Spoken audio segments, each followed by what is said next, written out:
টাঙ্গাইল মধুপুরের জলগ্রামে পরিত্যক্ত টয়লেটের গর্তে আদিবাসী একই পরিবারের 4 জনের মৃত্যু। এরকমই একটি ঘটনা ঘটেছে আমাদের মধুপুর উপজেলার তেলকির জলগ্রামে। আসুন তাহলে আজকের ঘটনার বিস্তারিত আপনাদের সামনে তুলে ধরার চেষ্টা করব।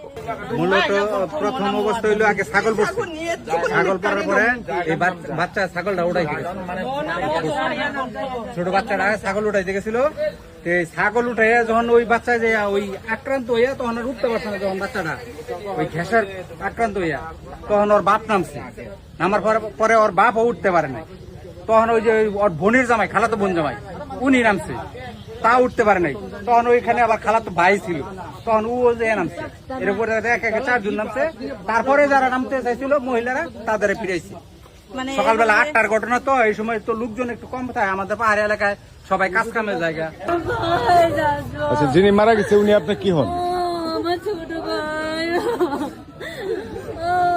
আমি কেন এরকম হলো আমি জানি না।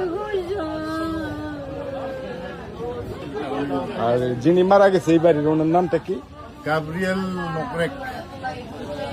উনি কি বাস্তব জীবনে কি বিবাহিত? জামাই আসছে। ওনার কয়জন সন্তান? ওনার সন্তান মানে একজন। যিনি মারা গেছে উনি আপনি কি হন? ছেলে আপনার সন্তান? আমার নাম প্রবীণ চিসিম। আমি এই মুহূর্তে জলই গ্রামে দুর্ঘটনার স্থানে আমি এসেছি। এখানে এসে শুনতে পেলাম এখানে হলো একটা ছাগলকে বাঁচাতে গিয়ে পরপর তাজা প্রাণ 4টি লোক মৃত্যুবরণ করেছে। আসলে মানে যেটুকু জানতে পারলাম এই গর্ত করা হয়েছিল বেশ অনেক আগে, কিন্তু এটা হলো পরিত্যক্ত অবস্থায় ছিল।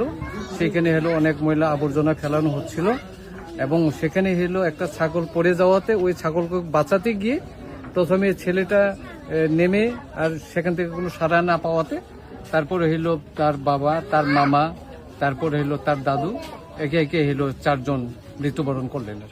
আমরা যাতে হলো সচেতন হই, সতর্ক হই, এই ধরনের হলো পরিত্যক্ত গর্ত, এটা ডুবা নালা থাকলে পরে আমরা যেন এটা বন্ধ করে রাখি বা সাবধানে রাখার চেষ্টা করি। রতন নাম আমার ছেলে। আচ্ছা, বয়স কত? বয়স ধরেন 25 থেকে 26 হবে এরকম। উনি বিয়ে করছিল? না না, অবিবাহিত।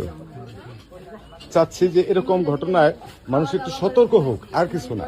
এই ঘটনা থেকে একটু সতর্ক হোক সবাই, যে এরকম গর্তের ভিতরেও এরকম গ্যাস জমে মানুষ মারা যায়।